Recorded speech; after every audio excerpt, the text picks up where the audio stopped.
Life in Hollywood. And Charlie Manson. We're going to talk about Once Upon a Time in Hollywood. I'm Paul. And I'm Grace. And this is Rideout Reviews.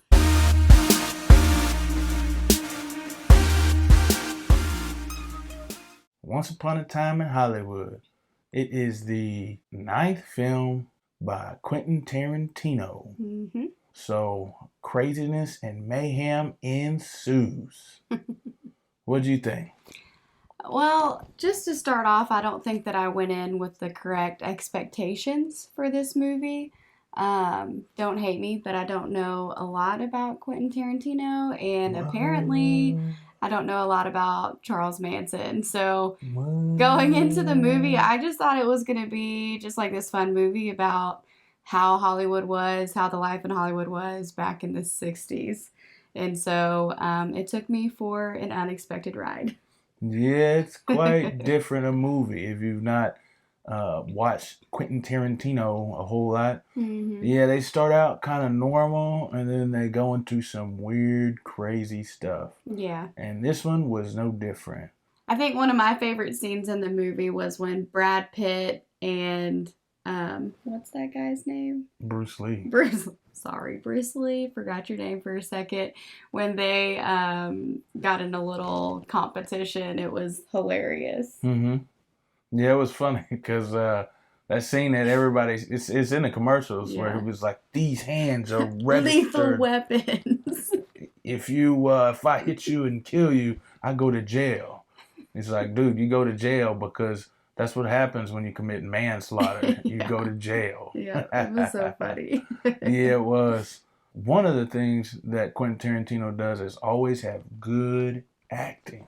It really was. I thought that Leonardo DiCaprio and Brad Pitt did amazing in the movie. What was cool, too, is that we saw Leonardo in the movie being just like a normal, not normal, I guess, character because he's famous.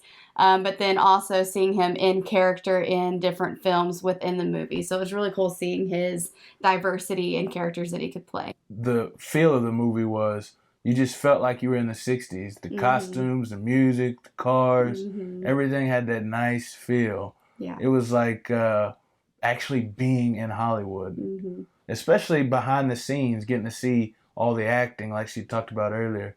But just to feel that type of vibe, you know, the Hollywood lifestyle, the humdummin', you know. They even showed a couple of the times where they went to a party at the Playboy Mansion. Yeah, at the mansion. That's it. I was trying to say Playhouse. I kept waiting for Hugh Hefner to come out. I never saw him. Yeah, that would have been sweet. Yeah, I love the atmosphere in the movie as well. I like to dress like hippie sometimes, hence the tie-dye. And so it was really cool hearing the music and just seeing like what life would be like during that time. Yeah, so it made me wish that we could like vacation to that time. Yeah, I don't know if I would though, because I don't think I saw one black person in that movie. True. So it probably wouldn't have been the best time for Probably me. not. But what scene did what did you not like about the movie? So I thought that it was a little slow in parts, or in a lot of parts, I guess. It's a pretty long movie.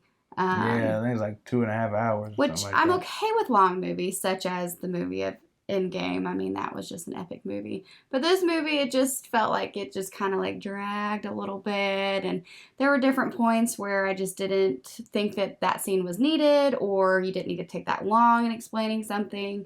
So that's kind of my biggest critique, I think, of this movie. What about you?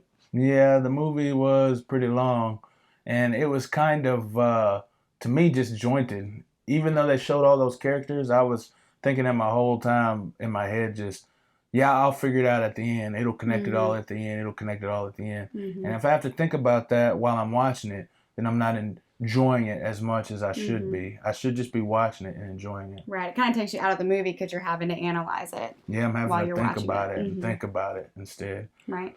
Unfortunately, I don't know a lot about the lifetime of Charles Manson, and that's one thing it could have did though. It could have like showed a little bit more of what was going on, so people in the younger generation might understand while they're watching it. Yeah. Because I don't know everybody really knows a whole lot about Charlie Manson. But I think that's the same thing about with these characters in the movie. What it is that if people know those characters, then it makes more sense. Because in some of the cinematography, it would show the street sign, and I think we were supposed to know that that's where the incident happened. Right. But I didn't know. I just assumed they were showing a street sign, you know? Yeah. But what would you rate this movie? I mean, I didn't meet what my expectations were. Obviously, my expectations, I think, were off. And it's generally not my type of movie that I like. So I think I'm going to give it a 2.5. Give it that extra little half because the acting was so good. Yeah, it was. But only a 2.5 just because I just felt like it was long and kind of boring in some places. And there were some unexpected things that I wasn't expecting in it. So I guess those expectations, those unexpected things didn't benefit the movie. They took away from the movie. Yeah, for me it did. Mm-hmm. Yeah.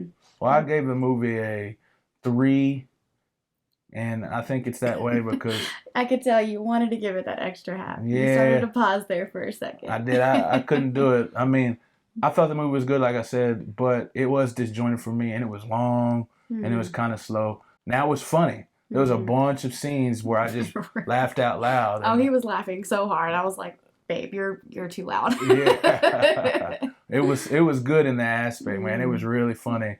It did turn to a grisly end at the end, which I thought was okay, but I thought maybe a little bit over the top. I thought it was a little bit over the top. Yeah. And I think it's a good watch, man. It's another Quentin Tarantino, so you got to go see it. And if you know what he's about, you'll see it all in there. So we appreciate you guys for checking out our video. Please subscribe. Hit that like button. Ring the bell. Because that really helps us out. Gets our videos put out there. Thanks for watching, guys.